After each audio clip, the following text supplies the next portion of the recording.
So a massive welcome to the show to Matt Goss. Hi Matt, how are you this evening? Good. Good morning to you from Las Vegas and good evening in Scotland. I was about to say it might not be evening where you are though. No, it's I'm just laying in bed talking to you. So maybe I'll go make you a cup of tea. We have a chat. That is the best thing possible. Just milk for me, please. Just milk, no sugar. No sugar. I'm sweet enough as it is. I can be very cheeky, but I'm not going to say anything. Nah, that's fine. We're just going to have some fun. But for anybody who doesn't know who you are, which I'll be shocked if anybody listening tonight doesn't know who you are, I'm going to just ask you to just give us an introduction to all things Matt Goss. Well, I'm a singer. I was in the band Bros, and I'm a headliner in Las Vegas. And just very interested in people and believe in civility and kindness. And you know, if you're kind and you have grace, then you're welcome in my world. I think you're selling yourself a bit short there, because Bros wasn't just a little band; it was a massive band. And it was with your brother as well. It was Luke, my brother, my twin brother Luke, and it's just we've had such an incredible journey. I mean, music takes you all over the world, and I've played for incredible people. I played for Muhammad Ali at his house, and met Princess Diana, hung out with the Stones. Played for the Queen. It's just music continues to create amazing memories. Recently, I played for Joe Biden. I played at the Kennedy Center, Carnegie Hall with the Tokyo String Quartet. We are still the youngest men in music history to headline Wembley Stadium. How's that? That's amazing. What a massive thing as well for you, because that's just, you've made history there. Yeah, it was one of the best nights of my life, and then recently to play a couple of nights at the O2 is just it's just a continued journey. I believe the true meaning of success is longevity, and I think that, and you have to, you just have to enjoy the journey more than be obsessed with chart positions. And I think that me and my brother feel very secure in what we do, and we're proud of what we do and how we operate. So I've been having a little look at your website, and one of the things that I think is outstanding is your daily live Instagram calls you've been doing. You're going to have to tell me more about that. Yeah, I feel very, very connected to. I feel very connected to these lives. I go live on Instagram every night at 9 p.m. and UK time, and it's been so diverse and enlightening for me, because it's not just Matt Goss or Boss fans. People have been coming on to just talk. I call 4, 5, 6 people every live I do, depending on how intense or funny, or it's just been very moving at times. Last night I had a gentleman that was being bullied at work. He was 26 years old, and he told me he had learning disabilities, and that he didn't quite know how to handle the situation. So I said, why don't I record a message for your boss? And that's what I did. So I recorded a message for his boss and asked him to take this seriously. I said, this gentleman wants to come to work and feel inspired, and instead he's coming to work feeling afraid. And I said, I gave him my name. Please take it seriously, because there are hundreds and hundreds of people watching right now. So it's diverse. And then you'll get, Keith Lemon jump on with me, and it's just, I'll have my friends in the industry will jump on. My friends in my life jump on. My brother comes on now and then. It really is more diverse than I would ever have expected. And we had 22,000 people come through the other night. Wow. How did you manage to keep up with them all? It's just, I just literally look at the screen. If I don't have my readers on, it really is Russian roulette. I just press a call, and I'd have no idea who I'm calling. So it's good that way. It keeps you on your toes, and sometimes it's really, really funny. You have a man and wife, and they'll be in bed, go to bed, and they'll end up like just having a chat while they're in bed. It's funny. It's good. And the husbands have been really up for it as well. A lot of the fellas have been really great as well. It's really, it's been something I've been very connected to. I didn't think I could become more connected to my fans, and to people, but I really have been humbled by people's bravery and how they communicate with me. And they, it's been very, very touching at the times for me. So we asked you to join us on the show tonight because you've got a new single out, but the single is a very special single. So I'm going to ask you to tell us a little bit more about that. Yeah, I mean, it was meant to be my first single from my album, but it's because of this global situation we're in. I wanted it just to be released now without all the bells and whistles, and attach it to raise money for the NHS. We've already raised enough money for 13,000 meals. And there's a gentleman called Andrew that he has a restaurant, and he's put 9,000 miles on his car so far, and he goes personally and delivers this food every single day and every night to the ambulance drivers, to the first responders, to the nurses, the doctors, and they also come on the lives as well. We've been talking to the people and the nurses actually in the hospitals. We've been going live with them. So we're just trying to. I just really want to get involved, and Babyface, the legendary Babyface, music producer, arguably one of the greatest soul producers in the world, produced this song for me, and I'm proud of my performance. And we just wanted to put a record out there that encouraged people to kiss more and possibly even make more babies. So it's a pretty romantic song. To quote my grandfather, romance is the key ingredient to life. And it's a real soul classic, and just wanted to put a bit of joy out of there, really. And you've got a Just Giving link there. I've just had a little check. You're over the £13,000 mark already, and it's not been going that long, the crowdfunding for this track. No, it's been about a week, and we are just getting ramped up now with interviews and PR for it, and so it's really just hopefully we can eclipse that amount. And it's just really, if you go to my Instagram, Matt Goss, MattGoss, and it's in my link on the bio, you go there, click on it, it goes straight to the Just Giving page. Or if you're not on Instagram, go to justgiving.com and type in my name, and it will take you to the link as well. And anything you feel like giving, it goes straight to the small charities. It doesn't get eaten up in administration or anything. It goes straight to one person that is feeding people, and after that we hope to be addressing other things like footwear. And so I hope that we can really continue just to give, because after this is done, the nurses and the doctors still have to take care of us in many other ways, and their normal is this is their normal. So I just want to be conscious of that. So you mentioned this track was meant to be the first track of your upcoming album, but obviously you decided to release it early. When's the album coming out? To be honest with you, as much as I'm in love with what I'm doing and I'm really proud of what the record's sounding like, I really am proud of it. I'm working with some of the most incredible people in the industry. I'm more connected to people right now, and that really, I mean that. Like I've made a commitment to these lives every night, and to give people. You see people, sitting down for these lives, and they've got their wine or their husbands at the couch, and I'm so surprised. And even journalists have come on. So I'm more committed right now to contributing rather than thinking about my music or touring. I was meant to be on tour with my brother. Bros was going to be on tour this year. I was going to be on tour. But all that's on hold right now. Our industry is on its knees, the entertainment industry, and because by definition we rely upon crowds. So I'm going to find more purpose in connecting with people and human beings before I focus on my music. That's a fantastic way of looking at everything, because I work with a lot of unsigned artists who are really, really struggling, going through it all just now, and a lot of the venues and things like that as well. You're hearing venues closing down here, there and everywhere. So it's great to hear that instead of focusing on pushing out that way, you're looking at how can I help? How can I give back? That's a fantastic thing to hear.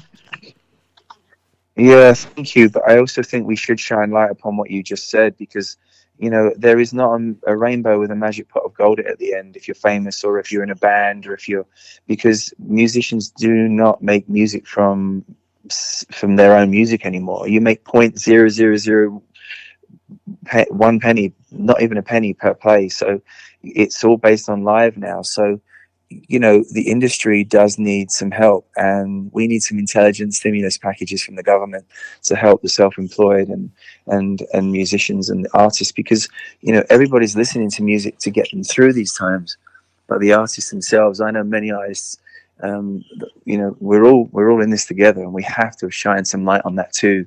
It's a very difficult thing, because artists are usually coming forward speaking about this stuff, but it is a fact right now that they are saying it could be at least a year, until we're allowed to tour again. And there are many thousands of musicians that will not make it otherwise. So there needs to be intelligent stimulus packages. Sorry to say that, but I just really want to shine some light on the wonderful artists. I totally agree with you there. As I say, I work a lot with unsigned artists, and it's things like I would normally do face-to-face interviews. So how do we still do that? Let's do phone interviews, because I'm not willing to give up the whole making sure people are still hearing artists' music, because it might be the only way that these artists actually get out there a little bit. Yeah, I mean, listen, and again, if there's anything I can do, I always love to showcase new talent, and I'm anything I can do. I mean, really, like it's important. It's I would just ask everybody, not just in the music field, in every field, to be more to really attach to that word civility and kindness, and understand that people are being asked to stay home, but that's all very well and good. But how are they going to pay their mortgages? How are they going to pay their rent? And I just think there needs to be some really, really thoughtful, conscious thinking in regards to government and the stimulus packages and the lenders and the banks. And people need to take a deep breath, because we're not robots. People are not robots. We are living, breathing things that we simply, many people live hand to mouth and cannot get by without the consciousness of the government knowing that we are in this together. And I really, that's why I just feel connected to other things right now, because I'm also surrounded by commitment and making sure that my family's okay, and it's a scary time. It's time for truth, and it's time to be really in the present and know that you can't stay home and worry about the roof above your head. So I would like to, whether you keep this in the interview or not, I do think, and the lenders, the people that have mortgages needs to be frozen. The people that have rent, everything needs to be frozen until we get out of this, because people can't magically find money. So I'm sorry if I'm going on. No, totally, I agree with you. It really means a lot to me that we put ourselves in everyone else's shoes so that we can get through this together. There's no magic pot at the end of the rainbow for people, most people. One last thing, I spoke to a gentleman. He was 65 years old on one of my lives. He was a builder, and he was 65 years old, self-employed. And we gave out the name of his company, and encouraged people to use small businesses, go to small shops, go to the smaller shops, and keep those family businesses going, because they cannot be there's monopoly of all the big chains anyway. But some of these family owned businesses, we have to protect them, and go and get your groceries there, and go and get your definitely support local more. That's something that I've been an advocate of. That use your high street a bit more or lose it kind of thing. Yeah, I mean, even this gentleman, he's 65 years old. He's a builder. He says, when I subcontract plumbers and I subcontract drywall guys, and it's just normal problems. And I just want to get involved with that, because to me, it amazes me when people are unconscious of these things. And I think, we're all in this together, and we've got to try and be more considerate and caring. So I'm going to go back on the music front. Right back to the... No, you're absolutely fine. Right back to the very start. What was your first memory of the music industry, or what was the first point when you knew you wanted to be involved in the music industry? Well, I was in my first band when I was 12 years old, and I knew how to play monophonic keyboard and a very bad guitar, and probably one thumb bass at 12. And then I was in a music production of Cabaret, and lead in that school production, and the Surrey Youth came to see it. The Surrey Youth Theatre came to see it and everything. And I was, people said, "Oh, I love your voice," and I didn't even know what that meant. So I went for an audition when I was about 14 to join my brother's band. They didn't have a singer, which was lucky, and I was the only person that turned up. So I got the gig by default. And but I think the time when the most exciting time was when we were making the Push album. We know when I'll Be Famous and I Ain't Nothing and Cat Amongst the Pigeons and Drop the Boy, all those songs. And I remember I was wearing a Michael Jackson t-shirt, and I was in the singing booth, and I saw the tape going round and the record button come on, and I was just like, wow, I'm making a record. and still one of the most incredible experiences. And then I think the moment that we entered into the top 40, we were told that we may, operative word, may be going in at number 40. And back then you would have to sell, I don't know, at least a couple of 100,000 singles to get into the top 40. And the countdown every Sunday we were listening, and it said at number 40, and it wasn't us, and we were heartbroken. And we were just laying in bed, just listening, and they said at number 39, yep, this is their debut single, and it was Bros. And it was the most incredible feeling to be actually in the top 40 of your country's chart. It was the most incredible feeling. That song went on to stay in the charts for around 87 weeks and sold 700,000+ copies, and just in Britain alone, and probably 6 or 7 million around the world. That one single, and then it went on from there. But it was an incredible feeling. And then I guess the other times when we did our first appearance on Top of the Pops, because as a kid, that's just a place that's like make believe. You don't believe it actually exists, and then you find yourself, in your number one, and you're like, and then you're with 32 simultaneous number one records around the planet.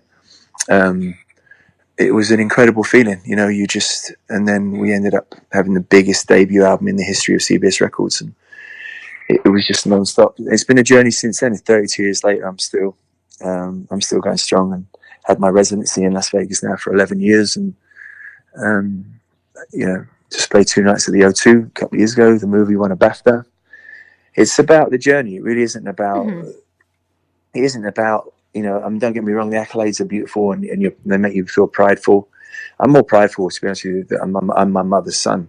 That's the thing I'm most proud of. But if we came born in Lewisham Hospital, and music has taken me to places that I can't even explain how incredible. I've experienced some of the most incredible things. One of the things I'm going to just pick up and say there is that, so we were talking about your lives there, about connecting with people, and if anybody had any doubts that you were being genuine, I think you've completely proved them that you are completely such a genuine, humble guy from what you've just said there. Thank you. I think, thank you very much. I mean, my mum raised me in a certain way. I think anyone that looks down on you has a heightened opinion of themselves. I think we're all in this together. I think that kindness, to me, I'm really intrigued by people's hearts, and I'm also intrigued when people have the ability to say how they feel. I think we've been truly conditioned to suppress how we feel, and I like cerebral people, and I like people that have a sense of others, and I think life is just much, much more enjoyable if you wish well on people and you're considerate. I just think my life has been much more enjoyable because I somehow attract the same kind of people in return. Fantastic. So that's great life advice for any of the younger listeners as well. Give out the energy you want to receive. Yeah, and I also think that the jealousy thing in America, I've got to say one thing, this success is a really good word. And you have to understand, if you encourage your friend to do well and you help your friend, and they succeed, then they should help you in return. It should be a never-ending kind of help system. Like let's encourage each other. If your mate's got the car that you dream of, then get one yourself. If don't envy and jealousy is a really negative force, and just encourage people, encourage your friends, and no matter what they want to do. People used to tell me you're dreaming, and then you're at Wembley Stadium, or I'm playing for the Queen, or I'm recently Joe Biden, or Muhammad Ali. There's so many people that I've been around and have been fortunate enough to be around. Even Prince and at Paisley Park, and music has shaped my life, and I think anything is possible. I have a saying, that our imagination is limitless. May your reality be the same. If you can think it, it can happen. Really, I believe that. To what Walt Disney said, which is if you can dream it, you can achieve it. So just hearing along those lines there. So I've had another little look as well. Now, you mentioned about how you've been able to work with the likes of Prince and all that as well, but you also worked with Paul Oakenfold quite closely on a few projects. Yeah, me and Paul are good friends. We've been friends for many years. I have a lot of time for Paul. He's a pioneer in his field. He really is. And I wrote a song with my friend Stuart Roslin called Firefly, and Paul Oakenfold did a remix on it, and it's still one of my favorite tracks to play. Firefly lyrically is one of my favorite songs that I've ever done, but it was a number one club hit all over the world, Firefly, and we've done Touch the Sky together, but we've done gigs together. It's been a good friendship. He's a very talented guy, but again, it's nice to know when you do a vocal, sometimes it's being smashed out in the clubs all over the world. That's a nice feeling too. People having a good time to your music. But you are a man of many talents. So you're a singer, you can play instruments, you've been part of band and also solo, but you're also an author. I am an author, yeah. I had a best-selling autobiography, which is More Than You Know. But I'm also I've just finished the Broadway musical and West End musical of Upstairs, Downstairs. So we have a wonderful producer from Broadway. He's a very, very famous producer. We're just finishing the book, my writing partner, Stephen Endelman. But it took 2.5 years. We wrote 44 songs and created a beautiful story around the original characters of Upstairs, Downstairs, Lord Bellamy, Mrs. Bridges, and etc. We've added a few Winston Churchill's in the new version, the young Winston Churchill, Admiral of the Navy. So it was probably on a cerebral level one of the most challenging projects of my life, but it really, really is exciting to me. That's something that I will be working hard on in the next year or so to bring to fruition, so we can get it on stage at the West End. But it's a beautiful story. I'm very, very proud of it. Well, it's one we're definitely looking forward to. But you mentioned there it was going to take maybe about another year or two. Obviously, with the current restrictions, that'll also be holding things up eventually too. But I did read an article somewhere that you're quite into politics and that you're considering running for Prime Minister. It's funny when I hear it, but the reality is that people that know me would probably not bet against me. I'm saying in 10 years' time from now, when I'm 60 years old and I can learn even more, I just feel like I would like to contribute and be involved. Who knows what I'll feel in 5 years, but right now I really have a strong opinion in the way that the world operates, and I think that we need to be more conscious and we need to say how it is, because there are career politicians that go in and just speak a certain language and forget how people operate. And I just, we'll see, but it's absolutely something that I have in my mind, and I probably made the mistake of saying it once, and I've been asked about it a lot, but I do love politics, and I do envisage myself in my later years being more involved in humanity and the way that we operate. And by then, in 10 years' time, we'll have so many more options, I hope, and it'll be a more optimistic place that we can do more good and make sure that people are heard. I think it's a very, very important thing. We've got to listen to people, and we can't be, we have to listen. And I think that's the operative word at the moment. Well, one thing's for sure, you've definitely got my vote when it happens. Thank you. Well, maybe you can join the cabinet. We can be a more united country. No, that sounds like it. I'm up for that. Me too. Well, it's been fantastic having you here on the show tonight. And what I'm going to get you to do is just give us a little recap of your track, the name of it, and where we can find it. Well, first of all, you can download it on any digital platform, Spotify, iTunes, anyway. You can go to YouTube and watch the video associated with it. But it's a song that I've really loved. I think it's an immediate soul classic written by Alicia Keys. But I've never heard a man sing this song. And when I got the opportunity to record this song with the legendary Babyface, I jumped at the chance. And I would just hope when you hear this song that you kiss a little more, possibly make love a little more, and remember that romance is the key ingredient to life. I'd like to give my love to you and all your listeners. Hi guys, I'm Matt Goss and you're listening to The Scene with the wonderful Shelley. This is If I Ain't Got You.